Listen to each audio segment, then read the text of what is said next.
It's Pro Wrestling Summit. You already know what it is. Chris Dozer back in the house for episode 2 of Wrestling Mondays. How the hell are you, Chris? I am fantastic. I'm feeling the big news today. I like it, buddy. Here we go. Well, this list is going to be our tag team list, the greatest tag teams of all time. We're going to be doing a lot of lists on the show. We're going to be talking about old stories. Chris and myself wrestled for a time.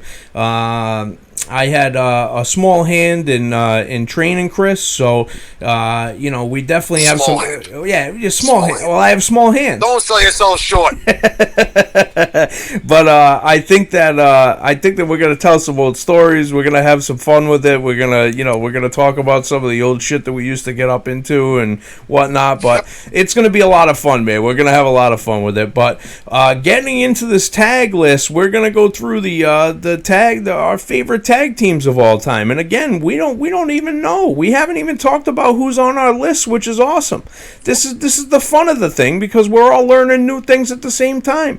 But Chris, I'm gonna go first here. With my number 10 tag team. I'm gonna go with the Miracle Violence connection of Terry Gordy and Dr. Death Steve Williams. Oh boy. Bang. Well, their time in Japan, I really am a big fan of Dr. Death. I'm a big fan of Terry Gordy as solo guys, but I'm also a really big fan of them being teamed up and running roughshod over people as a gaijin team in Japan. And I can't say enough good things about them in terms of their wrestling capability. I mean, Dr. Death was an All-American football player and an All-American wrestler at the University of Oklahoma. And Terry Gordy had been professionally wrestling since he was like 15. So, they definitely had some things going on, and and they were awesome as a team. I mean, just brutal. I mean, you go back to that day and age. Oh, Dr. Death, and he would just hit you with a lariat and just take you out of your shoes. Well, the lariat and also the Oklahoma Stampede. He'd run you into the fucking buckle like at 100 miles an hour and then fucking power slam you on your head. It was awesome. I can't say enough good things about that team. And I mean, Terry Gordy was amazing. I mean, for such a big guy, he was able to work such an incredible style. And a lot of people don't rate Terry Gordy that high, but Terry Gordy is rated very high in my opinion. So I don't care what anybody else says. What about you for your number 10 spot? What do you got? Number 10, I'm going to go old school. Ooh. Well, old school for me. Okay. The first tag team I ever watched. Ooh. Axe and Smash, Demolition. Demolition. They almost made my list. I'll be 100% honest with you. They almost made my list. They almost broke the top 10 for me. And so you're not including Crush in that. That's very interesting. No, because, first off, I'm not besmirching his talent in the ring, but he wasn't good. I'm not besmirching him, but he was the shits. It's totally fine. But let me tell you something. Like, Axe and Smash, like, as a young kid, just turning on TV, making my first 4 minute steps as a youth, and seeing these guys come in red and silver fucking face paint and leather. What the fuck? With spikes all over them. What the fuck am I watching? Like, holy shit, these guys are larger than life. They're not cartoon characters, these are fucking maniacs. Yeah. The way they worked in the ring, too, they had a very complimentary style and, like, very, very, I wouldn't say stiff, but snug style. Oh, they definitely worked a snug style. I mean, Smash with those, Smash and Axe, both of them. I mean, Axe had been wrestling a long time at that point. He was the mass superstar, and I was a little bit too young for the mass superstar at that time. But I've watched so much fucking footage, nowadays because it's all available. But I'll tell you what, seeing those guys hit hit those the forearm clubs in the back of the shoulders, and they would just be blasting people. It was something to behold as a kid, and I know exactly what you're talking about. Them wrestling like a snug style, because they would just lay it in on people, and I was like, these guys are so mean. Like you don't even understand. I managed to turn them face, but they did. Like it's just. It was good to watch. Like I mean, that was my first introduction to tag team wrestling was them, and I got to tell you, fantastic. Solid, very very solid. How about your number 9 spot? Who do you got? Number 9 spot. I'm gonna go with Jerry Saggs and Brian Knobbs. Oh, the Nasties. Okay. They were the first tag team I saw. So them was the first tag team I saw on TV. Yep. Nasty Boys was the first tag team I saw live. Oh, that must have been something. And I was fucking front row center for that at the old Civic Center. And, oh my God, it was something. They started a fucking riot. Which people were fucking throwing hands in the front row. My father had to rush me to the building because people were fucking fist fighting the fucking stands because of them. You gotta love that, dude. The old school times of when they would get people so fucking riled up, and no one knew what to do. It's seriously incredible, man. It is absolutely incredible. You can't take away those times. But the Nasty Boys, I kind of like that, man. I like Jerry Saggs and Brian Knobbs. I'm going with a different list, man. I'm going with a different list. I like it. My taste. I like it. My number 9 would have to be, this is going to be a little bit of a departure from what most people would think I would pick, old school teams, but this is not, it is an old school team, but it's not. But Sabu and RVD are in my number 9 spot.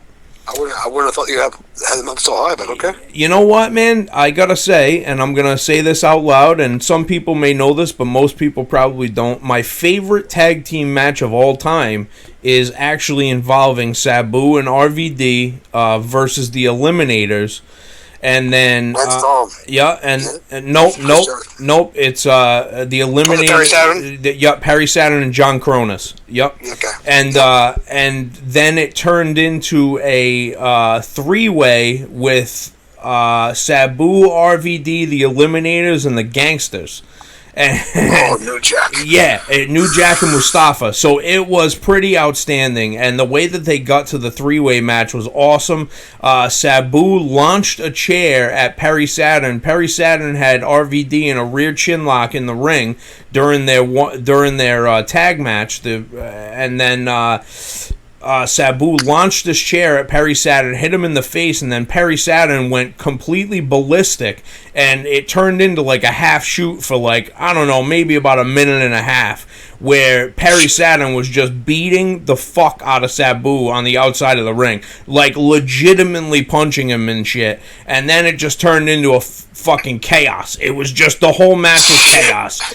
And normally that's not my cup of coffee. Like, I just don't really dig stuff like that. But it was so intriguing to me, and the match was so incredible that it's the greatest tag team match I've ever seen, in my opinion. And people are like, "What are you talking about, bro? You wear like British Bulldogs t-shirts and shit." And I go, "Yeah, that doesn't mean shit. It doesn't mean that they can't have the greatest tag match I've ever seen. What the fuck are we talking about here, man? Come on."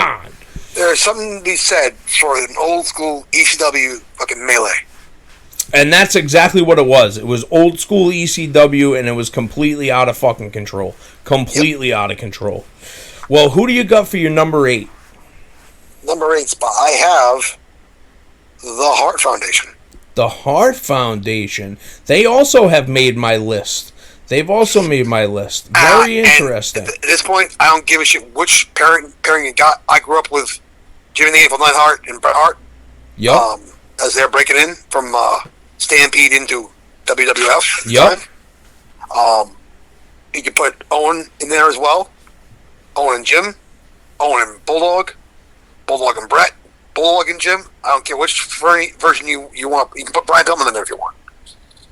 But the Hart Foundation as a whole. Hart Foundation, solid 10. A solid 8. I mean, they helped modernize tag team wrestling. I agree, 110%. And that's why they make my list too. A little bit higher than yours, but they definitely make my list as well. In my number 8 spot, I have a current tag team that is FTR. FTR makes my number 8 spot, and the reason why is because you want to talk about a team who's a throwback. They are the fucking throwback tag team. They are exactly what makes tag team wrestling great. They stick together. They really don't do singles matches. They pretty much any match that they do is a tag match, and they understand their craft. You know, they understand it so fucking well that I can't hate on them. There's nothing that I can say that I can be like, well, FTR blows, because they definitely do not. No. And that's the whole thing of them knowing their worth, right? 100%. They knew what they were capable of when they left WWE and went to AEW. And they know their worth. They call their shot and they bet on themselves, and they hit it out of the park. I agree. I couldn't agree more. I absolutely couldn't agree more. Love them as a revival. I love them as FTR. I mean, they're going to be higher on my list, obviously, but yep. They are legitimately one of the best tag teams in the last decade plus. I love it. Well, my number 7 spot, I'm going to give my number 7, is none other than a very kind of like FTR, but a little bit different. I'm going to go with the Briscoes. And it's really unfortunate that we've lost Jay Briscoe, but, him and Mark, man, what a fucking incredible tag team. And I rate them a little bit higher than FTR because that's another team that has been together since 2003 or 4, and then I saw them for the first time in ROH, and I was like, these fucking guys, and I mean at the beginning of ROH, like the very beginning, and it was Jay Briscoe first because Mark wasn't old enough to wrestle on the shows yet. I mean, that's how long ago I'm going back here, man. Like, this is like 2004, 2005, maybe. And it was just fucking incredible. It was absolutely... Actually, it was before that, because it was 2003. Yeah, so it was probably around 2003 when the first time that I saw them. And Mark wasn't old enough to wrestle yet in the ROH shows. So it was... I mean, they've been around. They've wrestled everybody. They've had great matches with pretty much everybody. I really haven't seen them have a stinker at all. And which is very difficult to do in tag matches, because sometimes you're wrestling people and you know just as well as I do, it is really easy to stink up the joint in a fucking tag match. I've been a part of numerous stinkers, so yes. Correct. So have I, buddy. So have I. I've been a part of many. Sometimes you're handcuffed in what you're given. Exactly right, buddy. Exactly right. Well, who do you have in your number 7 spot? Number 7. Oh, yeah. Let me see how I have written down here. Hang on. One second to confirm list. I have the Usos at number 7. The Usos. Okay. Jimmy and Jay, another team that has stayed together for pretty much their entire run. Forgive me for the recency bias in both my top 10s. No. But, again, the Usos... They were part of that cinema. That was the Bloodline, the storyline when it first rolled out. Yeah. Even before that, I mean, they've multiple time tag team champions, had great matches. It's a great match. It's a great match. It's a great match. They had great matches with FTR when they were a revival. And now I'm glad that Jay's getting his flowers, but Jimmy needs to get his flowers too. But they were literally the best tag team. Yeah, I mean, I can't disagree. Number one with a bullet. I can't disagree. For a large period of time too, they were like the top of the top. Yep. There was nobody better than them as a tag team, and I mean, even their matches against the New Day. I mean, I'm not a big New Day guy, but they had some fucking incredible matches against the New Day. The whole series of the New Day was fantastic. There wasn't one bad match out of them all. Solid. Yeah. Solid. I like the Usos in that 7th spot. Who do you have for number 6? Number 6, now we're getting to the nitty-gritty. This is where it gets tough, man. And again, same as last week. This is where it gets tough. Same as last week. It gets tough around the 6th spot. I can post a ball my ass for number 8, but not for number 6. Number 6 has to be the Outsiders. Ooh. Kevin Nash, Scott Hall. And again, the tag work, they kind of buried the tag division. I'm not going to lie. It was a weak tag division that was in WCW. Yep. But what those guys did when they went down south from WWF to WCW changed the game for everybody. I mean, it made Nitro and WWF Raw appointment television. I had agree. to watch every fucking segment. I agree. Couldn't agree more with that. And they could get it done in the ring back in the day. Like they were giants in a land of little guys. They were absolutely huge compared to everybody else. They were bigger than life stars when they went down south. Yep. Incredible. They were. Well, my number... Go ahead. What's your number 6 pick, sir? My number 6 would have to be the Road Warriors. Has to be. Has to be the Road Warriors. And the reason why is because of the sheer fear factor that came with working against the Road Warriors. I mean, there are stories of guys leaving the building if they know that they have to work with the Road Warriors, which always kind of made me laugh a little bit because it's like, man, like, just suck it up and get it done. Like, this is what we do here. Stop taking me off, man. I don't want to tell you. I mean, you know, listen, they were definitely stiff and they would definitely beat you up, but you know, it's par for the course. I don't know if I would have taken the Doomsday device as well as other people have taken it, but I mean, they could really lay it in on you, like, and they revolutionized tag team wrestling. I mean, when they came in, it's the same thing that you felt about Demolition.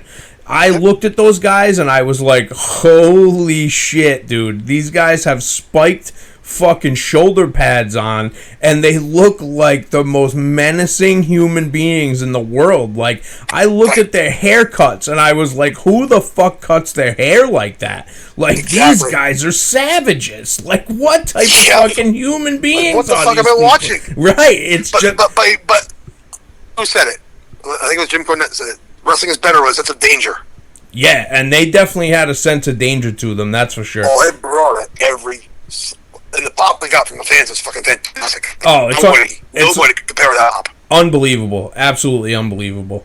Well, in my number 5 spot, I have a team that you already mentioned. I have the Hart Foundation.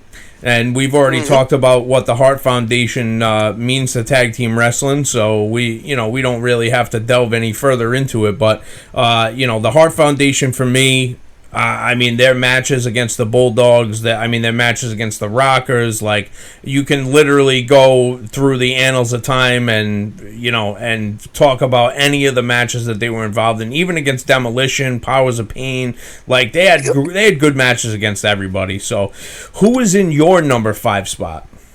Number 5? Oof. Number 5. I am going with the Harlem Heat. Harlem Heat. Wow. Yeah, dude. That's a team that I forgot about to put on this list. Shit. I do like Harlem Heat, man. Fuck. God damn it. They were so good. Yeah, they were really good. They really carried that tag division when there was nothing to work with. And I really like Stevie Ray.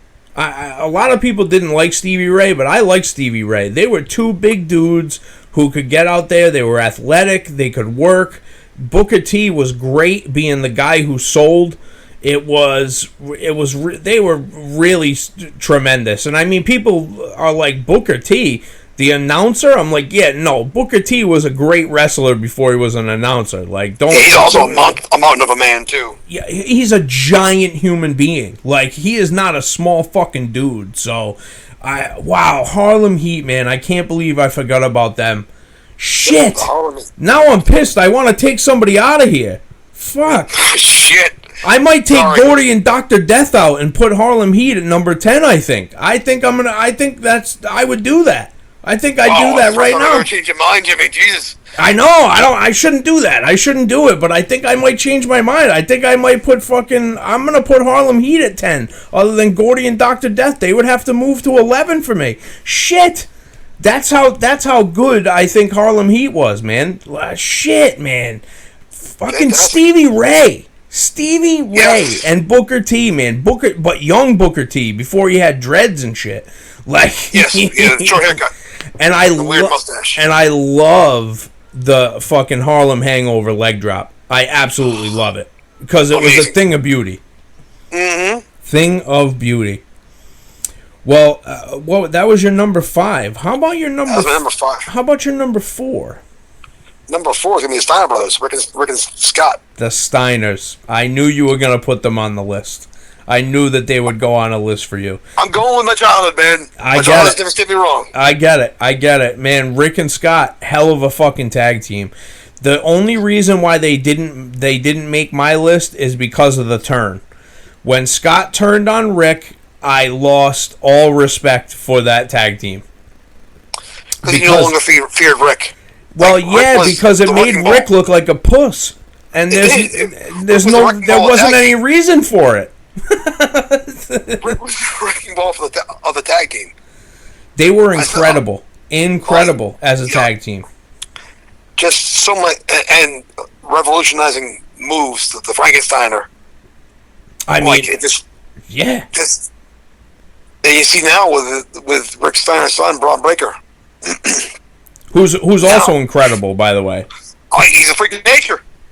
He's definitely a freak. Definitely a freak of nature, no doubt. He has the best parts of his uncle and his dad, which is kind of scary to say. Hopefully he stays away from steroids and he's fine. Yeah, I don't think he needs them, bro. I mean, honestly, he looks incredible. Jacked. He looks great. He absolutely looks great.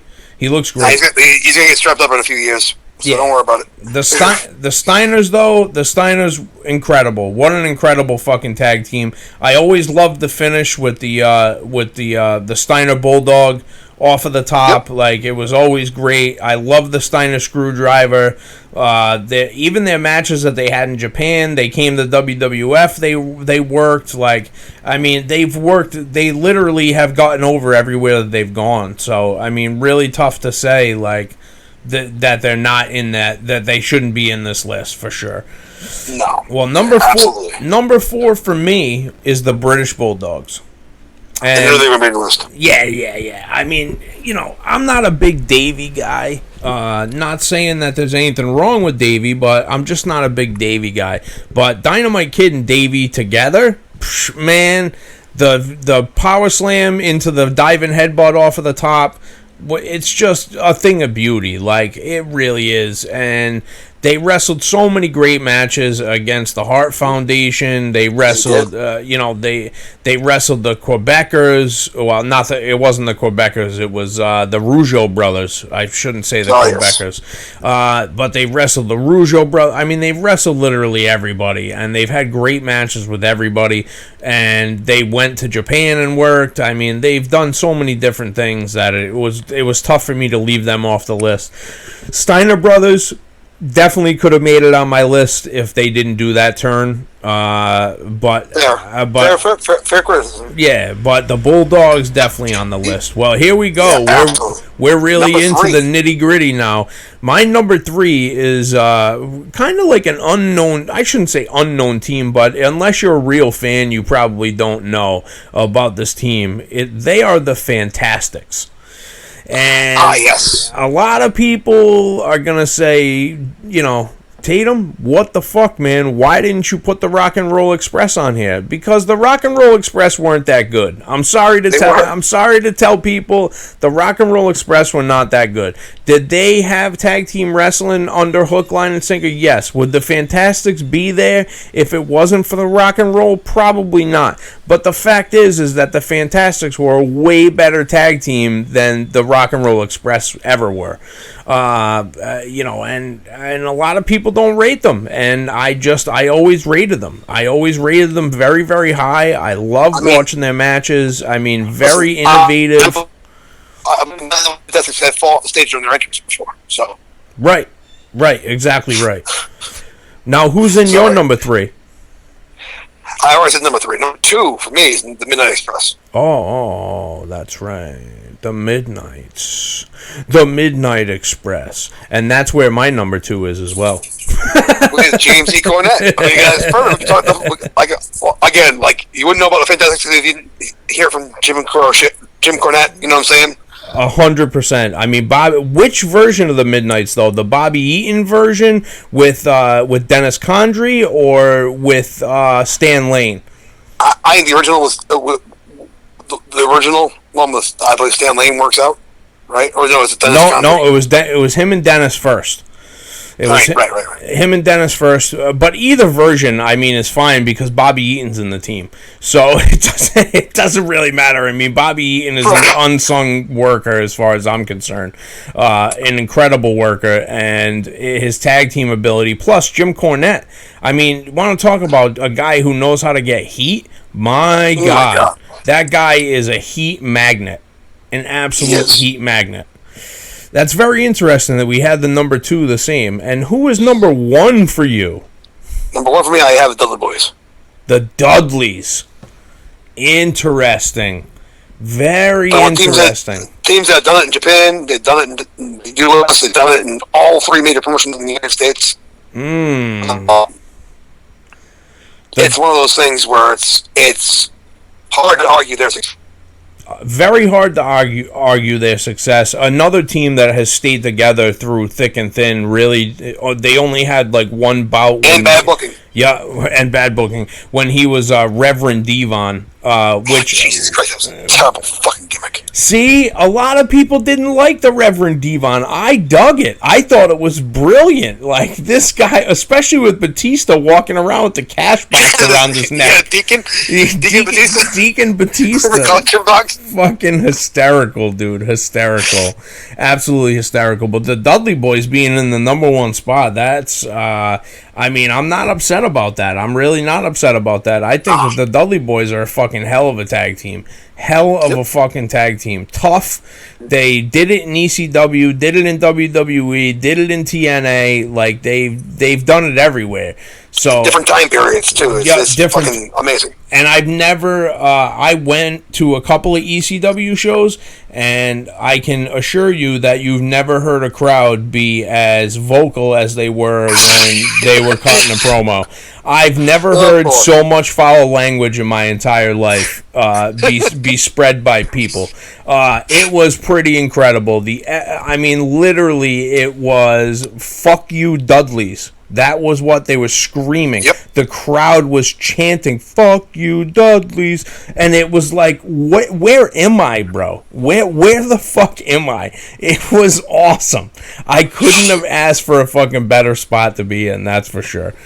And my number 1 tag team would have to be the Brainbusters. Tully and Arn. I want to put them on this list too. I wanted to, and I fucking forgot about them.